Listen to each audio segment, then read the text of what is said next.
20대 중반의 어느 날 나는 친구와 심한 말다툼을 하고 있었다. 그는 내게 화를 내며 말했다. 이봐, 뚱보 아저씨. 살이나 빼고 오시지 그래.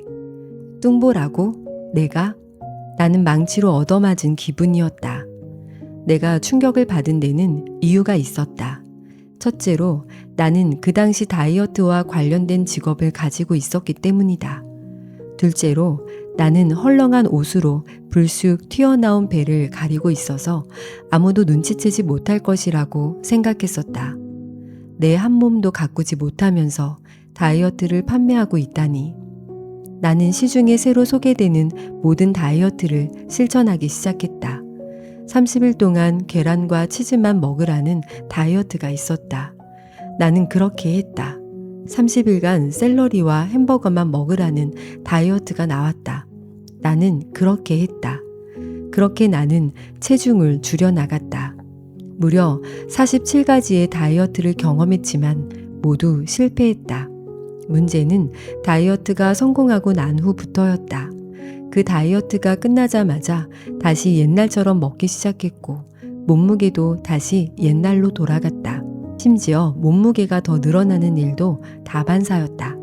이런저런 다이어트를 해본 사람이라면 내 말이 무슨 뜻인지 정확히 알 것이다. 솔직히 말해보겠다. 다이어트를 하는 동안 나는 무슨 생각을 했을까? 그렇다. 참고 있던 음식을 기다렸다. 그 실현의 시간이 끝나는 순간 박탈감을 끝내기 위해 나는 저돌적으로 집 밖으로 뛰쳐나가 식당으로 향했다. 아무리 체중을 많이 줄였다 하더라도 체중을 줄이는 데 들였던 시간보다 훨씬 빠른 시간 안에 나는 그 몸무게를 되찾았고 거기에다 추가로 5kg 이상 살이 더 찌곤 했다. 파리가 왱왱거린다고 음식물 쓰레기에 보자기를 씌우는 것은 바보 같은 일이다. 음식물 쓰레기에 살충제를 뿌리는 행위도 일시적인 일이다. 정답은 따로 있다. 음식물 쓰레기가 나오는 족족 매일 깨끗하게 처리하거나 아예 쓰레기의 발생 자체를 최소화하는 쓰레기 제로의 생활 습관이 정답이다. 나는 어릴 적부터 뚱뚱한 소년이 아니었다. 그러나 20대 초에 공군을 제대하고 나서 살과의 전쟁이 시작되었다. 인생의 어느 때보다 건강하고 활기차야 할 시절에 나는 평균치를 25kg이나 웃도는 비만이었다. 178cm에 90kg을 훌쩍 넘어버렸다.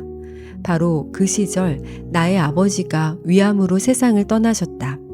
50대로 비교적 젊은 나이였다. 그것은 내게 끔찍한 시련이었다. 아버지가 돌아가시던 날은 내 기억에서 떠나지 않았다. 젊은 시절의 아버지는 90kg이 넘었고 건강한 권투 선수이자 부두 노동자였다. 그러나 나이가 들면서 체중이 늘어난 아버지는 비만과 고혈압과 당뇨와 심장병까지 그야말로 종합병원이 되어버리셨다. 아버지가 사망하신 후 얼마 지나지 않은 어느 날 밤 나는 식은땀을 흘리며 깨어났다. 나 또한 178cm에 90kg이 넘는 남자로서 아버지가 살아계실 때 괴로워하던 모든 문제를 가지고 있다는 사실을 깨달았다. 나와 마찬가지로 아버지도 한 번도 건강하다고 느낀 적이 없는 삶을 사셨다. 그 이후 나는 수많은 연구와 연구를 거듭해갔다. 그리고 비만은 외모의 문제뿐 아니라 수많은 질병의 원인이 된다는 사실을 깨닫게 되었다. 아버지는 빈번하게 감기와 두통과 복통을 겪으셨다. 늘 기력이 없다고 호소했었다. 나 또한 이런 문제들을 똑같이 가지고 있었다. 나는 운동도 잘하지 않았고 동네 사람이나 친구들과도 잘 어울리지 않았다. 아니, 어울릴 수가 없었다. 해변에서 셔츠를 벗는 것은 언제나 부끄러운 일이었다. 하루의 일과를 마치고 나면 먹는 것 이외에 다른 데 쓸 에너지가 하나도 남아있지 않았다. 또한 그런 나 자신에게 미안해했다. 아버지께서 돌아가셨을 때 나는 나 자신이 불쌍하다고 느꼈을 뿐 아니라 사실 겁도 났었다. 이 두려움이 전환점이 되었다. 젊어서 죽는다는 두려움과 뚱보라고 불리지 않으려는 욕망이 합쳐졌다. 10과 10을 더해서 20이 된 것이 아니라 10과 10이 곱해져서 100이 된 것이다.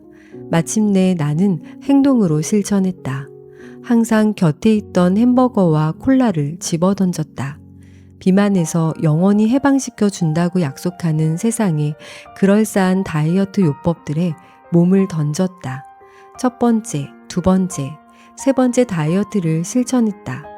수많은 좌절과 실망을 거듭한 끝에 다이어트에 대한 나의 관점이 완전히 빗나가 있다는 사실을 깨닫게 되었다. 이제 이 책을 읽고 있는 당신에게 물어보겠다. 당신은 살을 빼고 싶으신가? 그리고 평생 날씬한 채로 살고 싶으신가? 그리고 먹는 즐거움을 모두 누리면서 그것을 성취하고 싶으신가? 이 질문들에 대한 답이 예스라면 당신은 지금 행운의 문에 첫 발을 들여놓은 셈이다.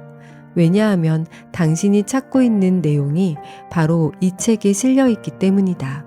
이 책은 우리가 먹는 음식과 우리 몸과의 관계에 대해 수십 년 이상 철저히 연구한 나의 결과물이다. 만약 당신이 체중이 고무줄처럼 줄었다가 다시 늘어나는 다이어트에 지쳐서 내가 왜 이럴까 하고 자신에게 실망하고 있다면 여기 반갑고 확실한 소식이 있다. 이제 당신은 먹으면서 체중을 줄이는, 그것도 영구적으로 줄이는 비결을 배우게 될 것이다. 설마 그런 것이 있을까라고 생각하는 사람이 있다는 사실도 나는 잘 알고 있다. 나도 그렇게 느꼈기 때문이다. 당신이 경험한 것 이상의 온갖 다이어트를 나도 섭렵했기 때문이다. 그러나 무수한 시행착오 끝에 깨달음과 실천을 통해서 나는 그 해결책을 발견했다. 그것은 바로 허기가 아니라 포만감을 느끼는 방식이다. 항상 다음 식사가 기다려지는 방식이다. 날씬한 몸매와 깨끗한 피부를 유지하면서 배불리 먹는 방식이다. 이 모두를 여기에서 다루고 있다. 이것은 칼로리 계산이 필요하지 않다. 쫄쫄 굶는 다이어트도 아니다. 단식 또는 간헐적 단식처럼 끼니를 제한하지도 않는다. 위절제 수술도 필요 없고 약물이나 가루약도 쓰지 않는다. 이것은 임시 처방이 아니다. 이것은 자연의 원리이기 때문에 불변의 법칙이라는 말이다. 많이 먹고 싶을 때는 많이 먹으면 된다. 적게 먹고 싶다면 또 그렇게 하면 된다.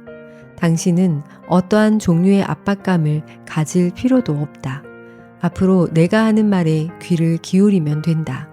그리고 그 내용을 당신의 생활에 결합시키기만 하면 된다. 당신이 해야 할 일은 바로 그 한 가지뿐이다. 당신은 평생 날씬한 몸매와 투명한 피부를 가지고 살게 될 것이다. 이 원리를 따라하면 먹기 위해서 사는 가치관을 버리게 될 것이다. 살기 위해서 먹는 가치관을 가지게 될 것이다. 야생의 모든 동물들은 살기 위해서 먹는다. 먹기 위해서 사는 야생동물은 어디에도 없다. 야생 상태의 모든 동물들은 하루 한 끼냐, 하루 두 끼냐, 하루 세 끼냐, 단식이냐를 계산하지 않는다. 모든 야생동물은 배고프면 먹고 배부르면 먹지 않을 뿐이다. 오직 인간만이 칼로리를 계산하고 복잡한 영양성분을 따진다. 따라서 다이어트 불변의 법칙을 따르기만 하면 당신은 칼로리를 계산하지 않아도 되고 냉장고 문을 잠글 필요도 없다. 이것은 꿈 같은 얘기가 아니다. 내가 바로 살아있는 증거다. 나와 함께 살을 빼고 질병을 치유한 수만의 내 친구들 또한 살아있는 증거다.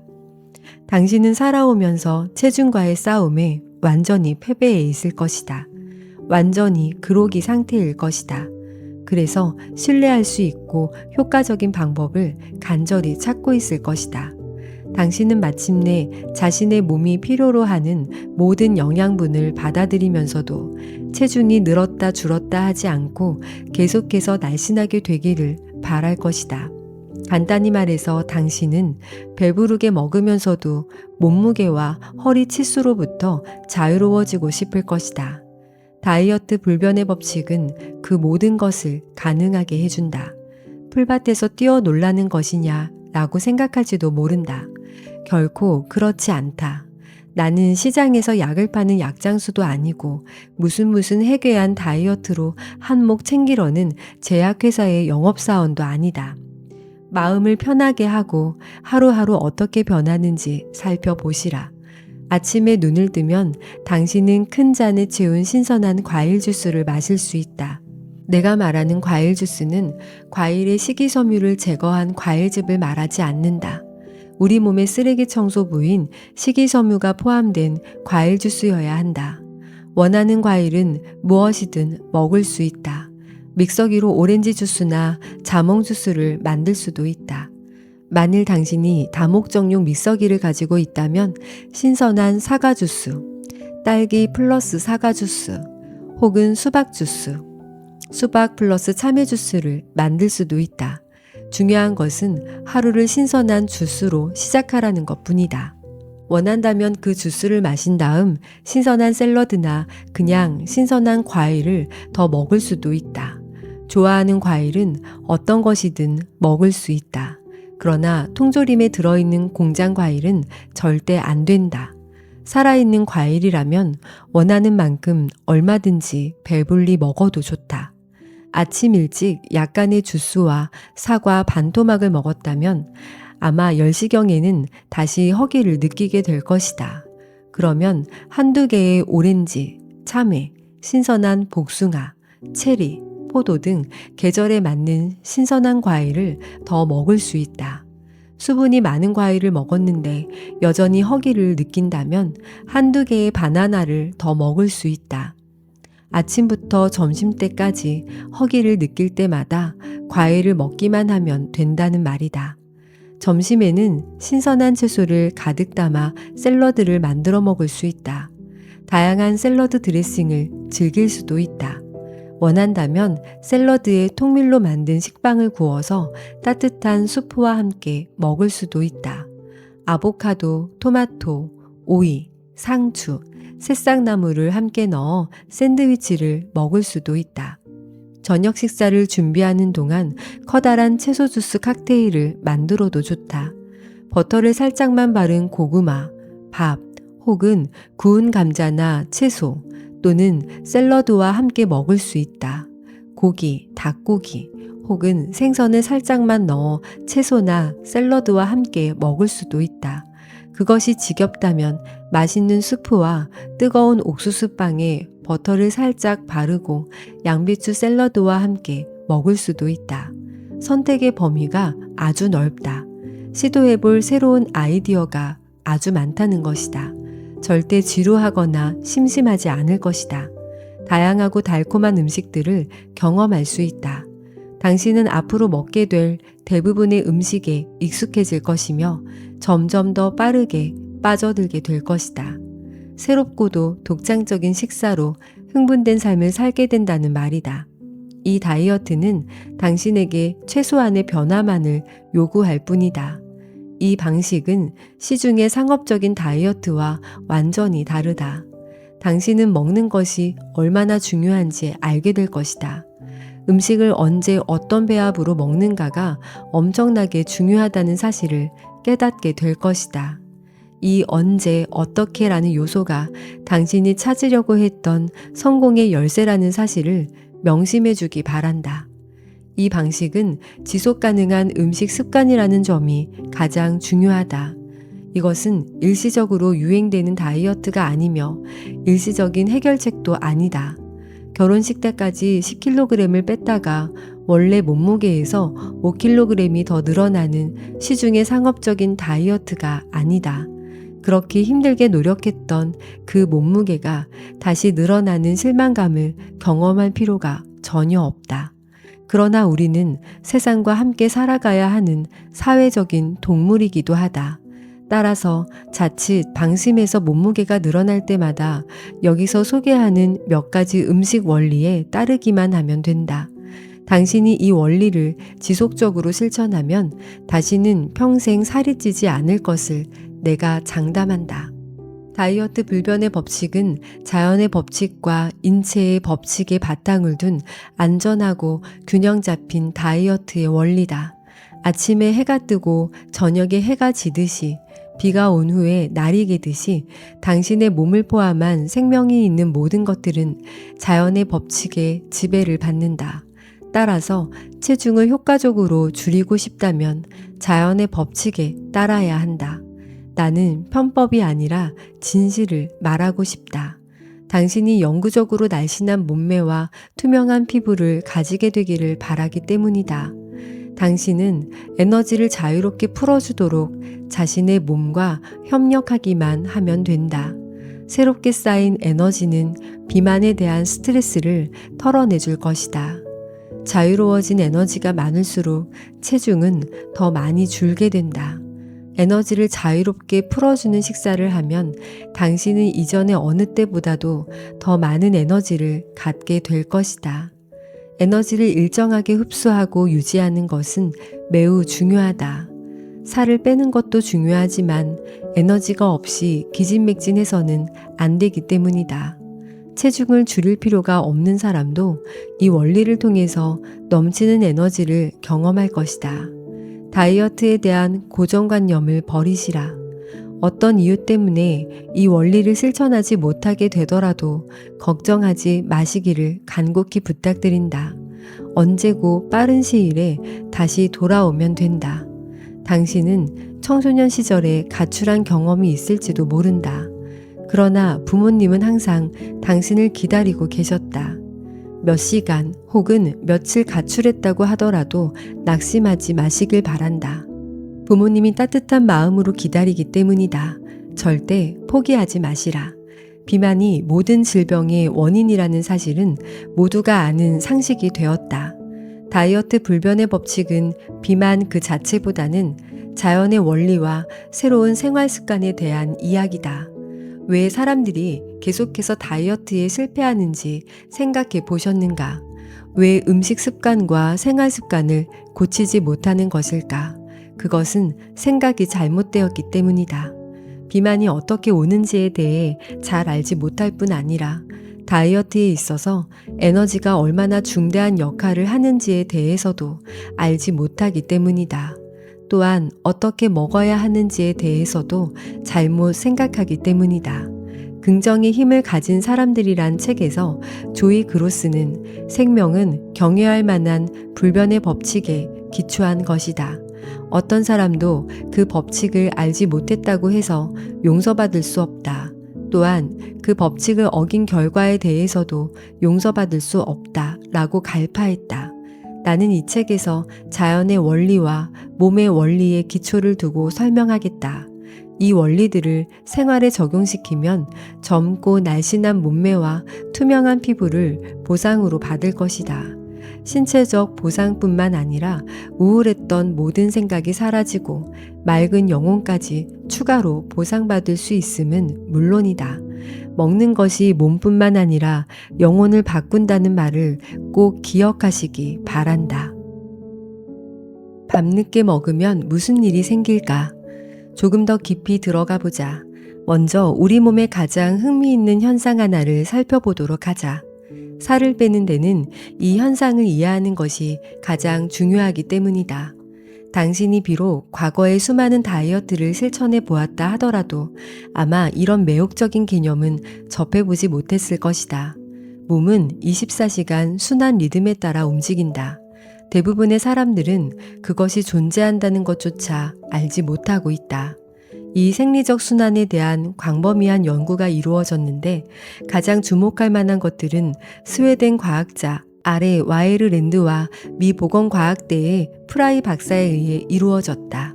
또한 심리학자 게이 가에르 루스의 생체 시간에 관한 저술과 수많은 과학자들의 하루 주기 리듬에 관한 연구들이 있다. 이런 출처에서 나온 연구 결과들에 의하면 음식을 처리할 수 있는 인간의 능력은 하루의 규칙적인 3주기에 따라 변화한다는 것이다. 즉 우리는 하루 단위로 음식을 먹고 소화시키며 그 음식의 일부를 흡수하고 사용하며 우리가 사용하지 않은 찌꺼기와 노폐물은 제거한다. 이 3주기는 어느 정도 동시에 이루어지기도 하지만 각각의 주기는 하루의 특정 시간 동안에 보다 집중적으로 이루어진다. 분명히 우리는 일정 시간대에 음식을 섭취한다. 그리고 먹는 시간을 미루면 시간이 지날수록 배고픔이 상승하게 된다. 자는 동안 우리는 특별히 눈에 띄게 하는 일이 없다. 그것은 낮 동안 섭취한 것을 동화시키기 때문이다. 아침에 일어나면 우리의 입에서는 냄새가 나며 혀에 막이 씌워지기도 하고 눈곱이 끼기도 한다. 그것은 우리의 몸이 체내에서 사용되지 않은 음식 찌꺼기와 신진대사의 부산물, 즉 몸의 노폐물을 제거하는 과정이 있기 때문이다. 밤늦게 먹으면 무슨 일이 일어났는지 주위에서 본 적이 있는가? 다음날 아침 기분이 어땠는지 기억해보자. 깨어났을 때 개운하지 않고 약에 취한 듯한 느낌이 그것이다. 밤늦은 식사가 음식물이 위를 떠난 이후에 진행되는 동화주기를 방해했기 때문이다. 생리적으로 우리의 몸은 저녁에 일찍 먹기를 원한다. 음식이 위를 빠져나가는 데는 최소 3시간이 걸린다. 인간은 700만 년 진화하는 동안 낮에 일어나 무엇인가를 먹고 해가 지고 밤이 되면 잠을 자는 생활을 지속해왔다. 우리 몸의 DNA는 그것을 똑똑히 기억하고 있다. 우리 어리석은 인간은 이런 자연의 법칙과 진화의 법칙을 위반한 결과로 비만과 질병을 선물로 받는다는 말이다. 밤늦게 무엇을 먹은 결과로 인체의 8시간 주기는 이제 혼란을 겪게 되었다. 자연의 법칙을 위배했기 때문이다. 그래서 아침에 일어나서 약에 취한 듯한 기분이 든 것이다. 이와 똑같이 만일 당신이 아침 식사를 하지 않는다고 하더라도 아마 점심시간까지는 버틸 수 있을 것이다. 왜냐하면 당신의 몸은 배출을 하고 있었고 배출하는 데 신경을 썼기 때문에 먹고 싶지 않았을 것이다. 그러나 점심시간 이후까지도 식사를 하지 않았다면 몸에서 반응이 왔을 것이다. 왜냐하면 당신의 몸은 섭취 주기에 들어서서 음식을 받아들일 준비가 되어 있기 때문이다. 그러나 이 자연의 법칙을 당신이 설령 몇 번 정도 위배했을지라도 또다시 그 법칙으로 돌아갈 수 있도록 우리 인간의 몸은 설계되어 있다. 오전에 독소를 배출하고 낮 시간에 음식을 섭취하며 저녁에 동화시키는 자연의 법칙 말이다. 이 책을 읽으면서 당신은 인체의 24시간 주기가 얼마나 중요한지 깨닫게 될 것이다. 지금 툭 삐져나온 뱃살과의 전쟁을 치르고 있는 사람들이라면 배출 주기에 가장 신경을 써야 한다. 배출 주기에 장애가 생긴다면 날씬한 몸매를 성공적으로 만들 수 없다. 그만큼 중요한 것이다. 비만에서 벗어나려면 독성 노폐물을 몸 밖으로 내보내는 배출 주기가 관건이다. 미국인의 3분의 2가 비만인 이유는 우리의 음식 습관에서 가장 중요한 배출 주기를 지속적으로 방해했기 때문이다.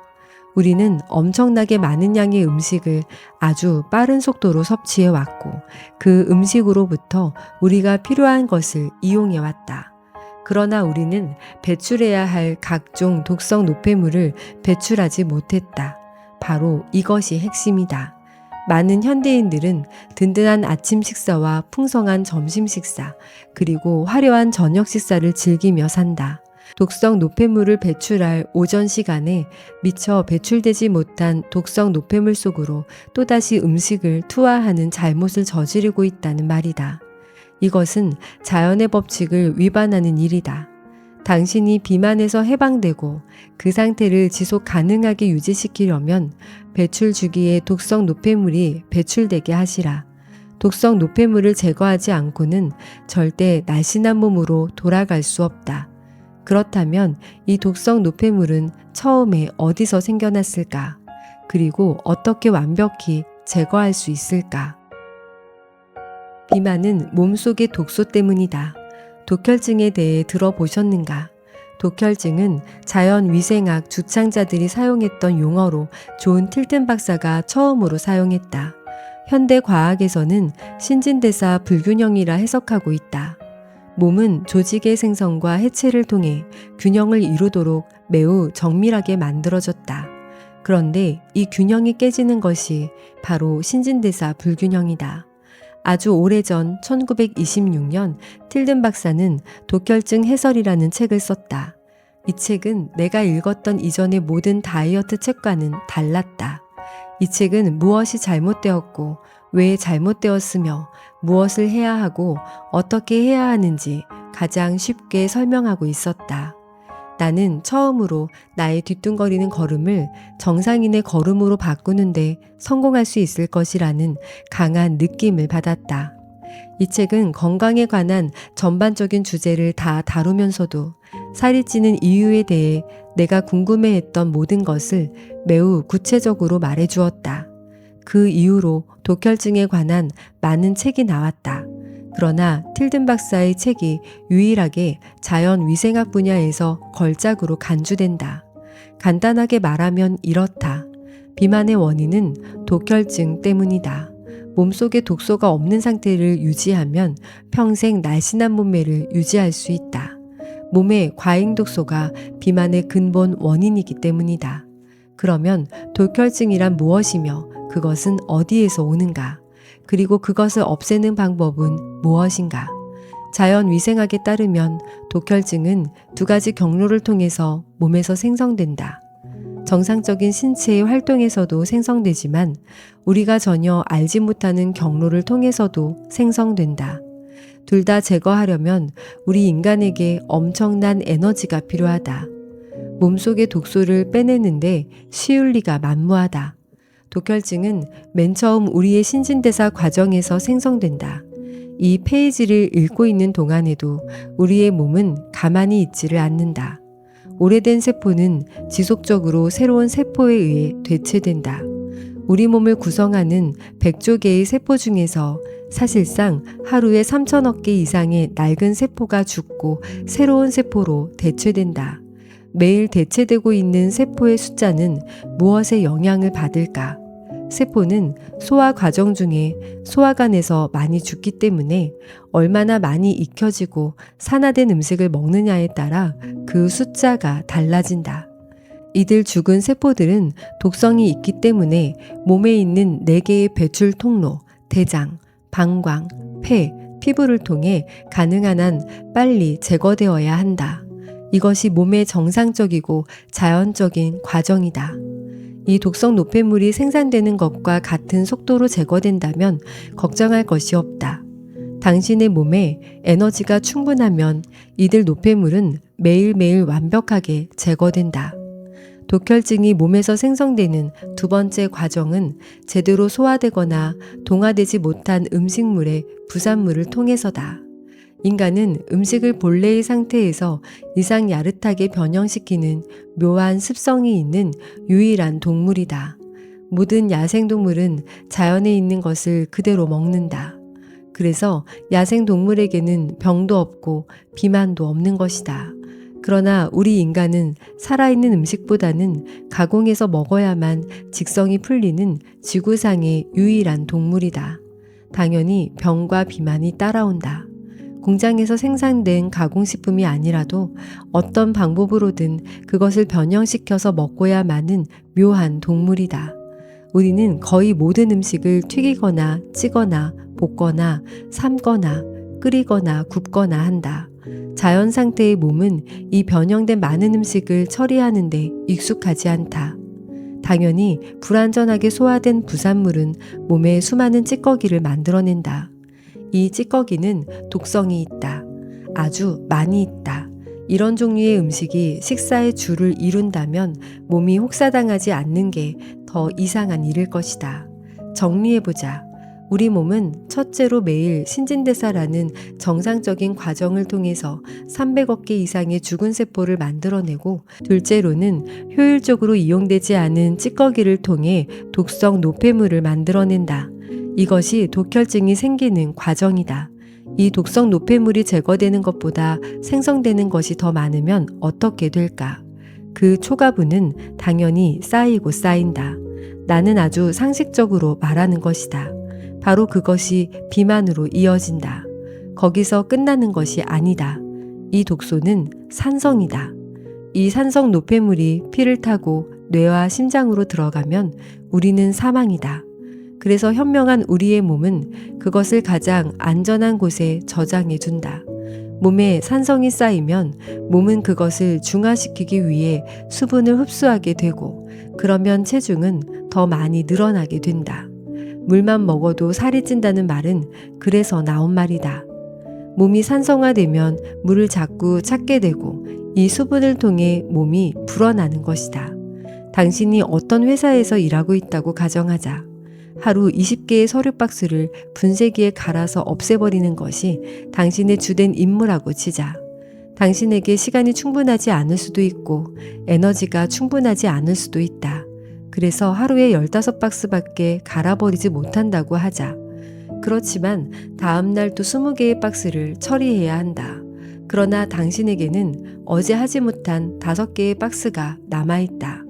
15개밖에 갈아버리지 못하면 두 번째 날이 지난 후에는 10개의 박스가 남아있게 된다. 만약 당신이 월요일에 일하기 시작했고 일주일에 7일을 일한다면 다음 주 월요일에는 총 55개의 박스를 처리해야 할 것이다. 지난주에 다 못한 35개에다 월요일에 할당된 20개를 더하면 55개가 되기 때문이다. 그러나 당신은 15박스밖에 처리할 능력이 없다. 일주일밖에 지나지 않았는데 당신에게는 40개의 박스가 처리되지 못한 채로 남아있다. 이것들은 분쇄기에 갈아버릴 때까지 어딘가에 쌓아두어야 한다. 그러나 어디에 두겠는가? 매일 몸에서 제거하는 것보다 더 많은 독성 노폐물이 만들어지면 그 나머지는 어딘가에 저장되어야 한다. 항상 자신을 보호하고 본래의 모습을 유지하려고 꾀하는 현명한 인간의 몸은 이 노폐물을 뇌나 심장 등 생명의 중요한 곳에 쌓으려고 하지 않는다. 독성 노폐물이 그곳으로 들어가면 죽음으로 가는 급행열차를 타는 것이기 때문이다. 그것은 지방 조직이나 근육처럼 안전한 장소에 저장된다. 허벅지, 엉덩이, 허리의 둘레, 팔뚝, 턱 밑이 그 장소들인데 이 모두가 우리가 살이 제일 붉어져 나왔다고 한탄하는 곳이다. 이 문제를 해결하지 않는다면 당신은 절대 비만을 해결할 수 없다. 이 축적된 독성 노폐물을 제거하려면 엄청난 에너지가 소모된다. 온몸이 발버둥을 쳐야 한다는 말이다. 당연히 우리의 몸은 불쾌감과 무기력감으로 소진될 수밖에 없다. 틸든 박사가 80여 년 전에 독자들에게 알리고자 했던 것이 바로 이것이다. 그것은 비밀에 쌓인 것이 아니라 단순한 생리적 현상이다.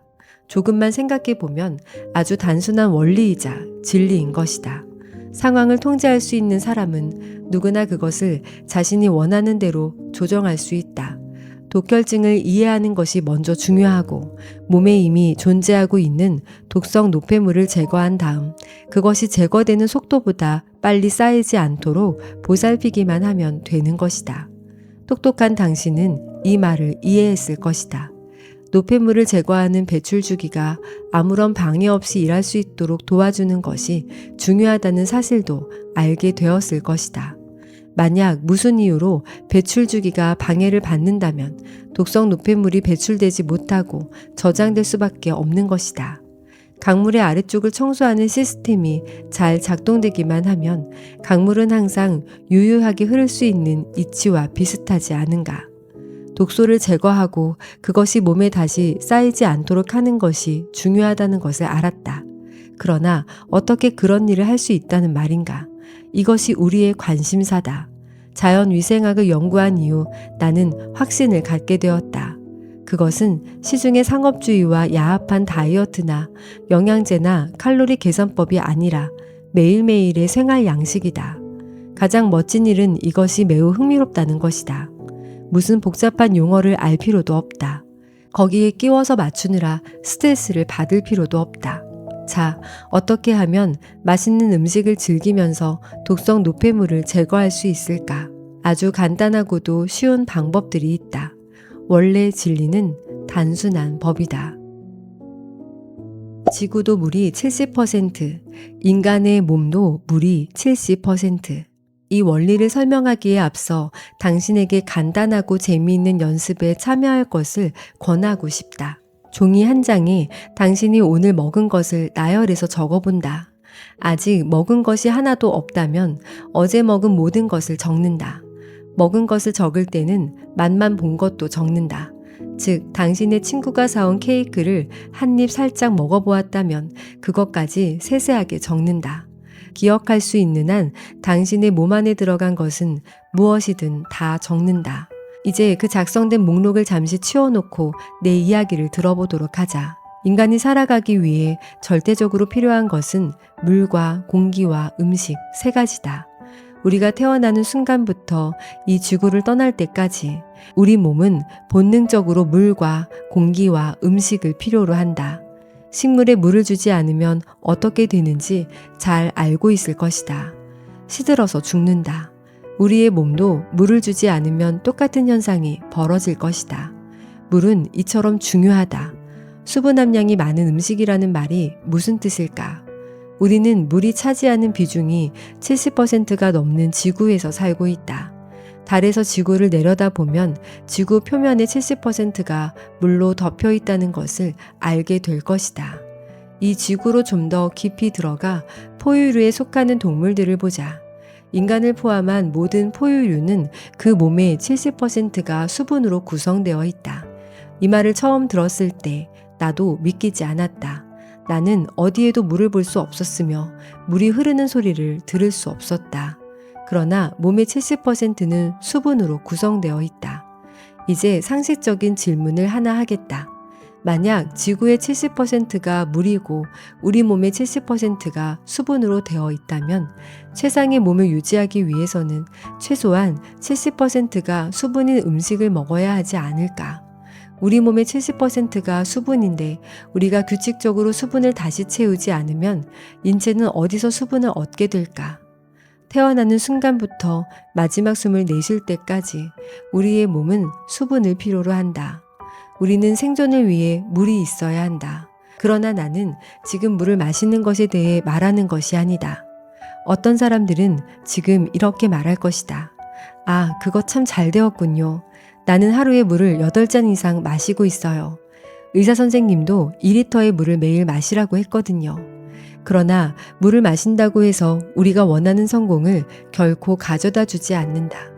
수분 함유량이 높은 음식은 이 땅에서 자라는 음식을 말한다. 자연적으로 수분 함유량이 아주 높은 두 가지 음식을 의미한다. 오직 두 가지밖에 없다. 그것은 과일과 채소다. 당신이 먹는 그 밖의 모든 것은 농축된 음식이다. 농축되었다는 말은 가공 처리나 요리를 통해 수분이 제거되었다는 것을 의미한다. 당신이 원하는 체중 감소를 위해서 과일과 채소만을 먹어야 한다고 말하는 것은 아니다. 내가 얘기하고자 하는 것은 우리 몸의 70%가 수분으로 이루어져 있기 때문에 우리는 총 섭취량 중 70%가량은 수분이 많이 포함된 음식을 먹어야 한다는 것이다. 그 말은 과일과 채소가 식사의 주가 되어야 한다는 것을 의미한다. 나머지 30%는 농축된 음식, 즉 통곡물이나 빵 등으로 이루어져도 크게 문제될 것이 없다. 산 음식은 오직 과일과 채소뿐이다. 왜 인간에게는 수분이 이토록 중요할까? 두 가지 중요한 이유가 있다. 그리고 왜 물을 마시는 것이 자양분 섭취와 몸 정화에 충분하지 못한지 이유도 설명하겠다. 수분은 음식에 있는 영양분을 몸의 모든 세포에 전달하는 역할과 독성 노폐물을 제거하는 역할을 한다. 우리 몸이 가지고 있는 모든 영양소, 즉 생존에 필요한 모든 비타민, 미네랄, 단백질, 아미노산, 효소, 탄수화물 등은 과일과 채소에 함유되어 있다. 과일과 채소에는 인간에게 아주 필요한 단백질이 칼로리 100분율로 무려 5%에서 10%가량 함유되어 있다. 우리가 먹는 음식은 기본적으로 크게 3단계에 걸쳐 소변과 대변으로 배출된다.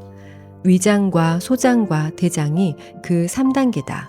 이 필요한 영양분들은 과일과 채소에 함유된 수분에 의해 위장에서 소장으로 운반되고 그곳에서 모든 영양분이 흡수된다. 그리고 과일과 채소에 가득 함유되어 있는 식이섬유의 도움을 받아 대장을 거쳐 배출된다. 수분 함유량이 높은 음식을 먹는다는 말은 몸이 필요로 하는 모든 것이 들어있는 음식을 먹는다는 것을 의미한다. 여러분 중에는 난 비타민과 미네랄 영양제를 먹고 있어요 라고 말할 사람이 있을지도 모르겠다. 그러나 내가 여기서 말하는 비타민과 미네랄은 약국이 아니라 과수원과 밭에서 가져온 것을 말하는 것이다. 수분은 몸 곳곳에 영양분을 운반하는 일 외에도 몸으로부터 노폐물을 제거하는 해독작용을 수행한다. 몸무게를 줄이는 데 있어서 정화나 해독은 가장 중요하고 가장 먼저 선행되어야 한다. 우리 몸에 있는 것은 그것이 무엇이든지 깨끗하게 세척해야 한다. 당신은 오늘 목욕이나 샤워를 했을 가능성이 높다. 그렇지 않다면 어제 했거나 아니면 내일 할 것이다. 샤워나 목욕을 하지 않고 버틸 수 있는 기간이 그 정도이다. 왜냐하면 청결해지고 싶기 때문이다. 옷도 마찬가지다. 지금 입고 있는 옷을 6개월 동안 벗지 않는다면 어떻게 될까? 내 말이 농담이라는 것을 당신도 알 것이다. 그렇게 오랫동안 갈아입지 않는다면 너무 더러워져서 냄새가 날 것이다. 만약 당신이 6개월 동안 세차하지 않았는데 그동안 비도 내리지 않았다면 어떨까? 차창 밖을 볼 수도 없어서 운전이 불가능할 것이다. 그 정도로 더러워질 것이다. 무엇이든 씻지 않으면 그렇게 더러워지는 법이다. 어리석은 우리 인간이 정기적으로 씻거나 세척하지 않는 것이 하나 있다. 무엇일까? 그렇다. 우리 몸의 내부다. 우리는 몸의 내부가 세척되지 않는 방식, 즉 오염되는 방식으로 음식을 먹고 산다. 그렇기 때문에 미국인의 3분의 2가 비만이다. 또한 그렇기 때문에 미국인 넷 중에 3사람이 자연사하지 않고 심장병이나 암에 걸려 사망하는 것이다. 우리 인간은 매일 샤워를 하면서도 그보다 훨씬 중요한 몸의 내부는 씻지 않는 치명적인 결함을 가진 어리석은 동물이다. 유일한 해결책은 수분 함유량이 높은 음식을 먹는 것이다. 물을 마시는 것은 소용이 없다. 이것이 중요하다. 의사들은 하루에 2리터나 3리터의 물을 마시라고 충고한다. 몸에 수분을 공급하고 불순물을 걸러내야 하기 때문이라고 한다. 물론 맞는 말일 수도 있다. 그러나 그것은 근본적으로 틀렸다. 왜냐하면 물은 과일과 채소에 있는 수분처럼 효소와 각종 원소들을 몸 곳곳으로 운반하지 못한다. 인간의 순환기의 모든 기능은 이 수분이 정기적으로 공급될 때 가장 쉽게 이루어진다. 자연주의자이자 미니멀리스트이자 철학자이기도 했던 헬렌 리어링에 대해 아시는가? 그녀는 일주일에 겨우 한두 잔의 물을 마셨다고 했다. 매일 신선한 채소와 과일을 충분히 먹기 때문에 물을 마실 필요가 없다고 했다. 그녀의 남편 스콧 리어링은 죽기 한 달 전까지 장작을 팼다. 그는 100살 가까운 나이에 병원이 아닌 자신의 시골집에서 조용하고 평화로운 죽음을 맞이했다. 헬렌 리어링은 교통사고로 사망하기 전까지 90이 넘은 나이에도 왕성한 집필 활동을 했다. 그녀는 명저 헬렌 리어링의 소박한 밥상에서 다음과 같이 밝혔다. 조리한 콩에서는 새싹이 트지 않는다. 조리는 파괴하는 것이요, 재로 만드는 것이다. 죽은 음식, 화장한 음식이 되는 것이다. 반면 생과일과 생채소는 햇빛으로 익힌 살아있는 음식이다. 우리는 살아있는 조직으로 구성된 산 음식을 먹어야 한다. 음식물 속에 살아있는 조직과 인체의 조직세포가 서로 에너지를 교환하면 건강을 주는 힘이 생긴다. 우리는 몸을 정화시키는 방식이 아니라 오염시키는 방식으로 먹고 있다. 우리는 위장이 턱턱 막히도록 먹는다. 우리는 몸이 더 이상 막히는 것을 원치 않는다. 왜냐하면 위장이 막히면 막힐수록 체중은 더 늘게 되고 비만을 해결하는 일은 더 어려워질 것이다. 당장 오늘 저녁에 먹게 될 음식을 생각해 보아도 정답은 나온다. 지금 저녁상에 올라와 있는 음식을 보시라. 그리고 스스로에게 물어보자. 이 음식이 나를 정화시킬 것인가? 아니면 나를 막히게 할 것인가? 달리 말해서 이 식사가 과일과 채소로 이루어져 있는가? 본인에게 물어보시라. 음식을 먹을 때마다 본인에게 질문을 해야 하는 아주 중요한 대목이다. 아주 간단하다. 나는 지금 독소를 제거하고 정화시키는 음식을 먹고 있나? 아니면 내 몸의 순환을 막히게 하고 독소를 생산해내는 음식을 먹고 있는가? 당신이 먹는 대부분의 음식은 몸을 막히게 하는 성질을 가지고 있다. 우리 음식이 우리 몸을 막히게 한다. 그리고 몸이 막혔기 때문에 우리는 건강이 나빠지는 것을 느끼기 시작한다. 그 후에 건강이 나아지기 위한 조치를 취한다. 그러나 우리는 여전히 몸을 막히게 하는 음식을 먹고 있다. 이제 밥상을 앞에 두면 식사의 70%가량이 수분이 많은 음식으로 되어 있나 살펴보시라. 건강하고 날씬한 몸매를 가지고 싶다면 스스로에게 이 질문을 해야 한다. 매년 미국에선 수십만 건의 관상동맥 수술이 시행되고 있다.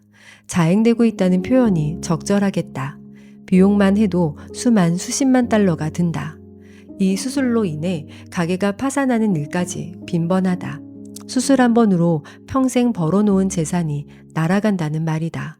미국인들의 동맥이 막혔기 때문이다. 이 불행한 수십만 명 중에 수분이 많은 음식을 주식으로 하는 사람들은 거의 없다. 믿지 못한다면 내기를 해도 좋다. 이상한 일이지만 우리는 공짜로 얻는 것을 가장 함부로 대한다. 우리는 훌륭한 몸을 공짜로 가지고 태어났기 때문에 그것을 당연한 것으로 받아들이고 함부로 하는 경향이 있다. 우리는 우리 몸에 거스르는 방식을 그만두고 협력하는 방식을 택해야 한다.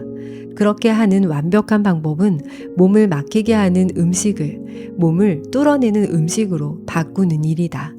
우리가 몸을 정화시키는 음식보다 오염시키는 음식을 그렇게 많이 먹는 이유는 우리가 포로이기 때문이다. 우리는 포로다. 그렇다. 우리는 혀끝 미각의 포로이다.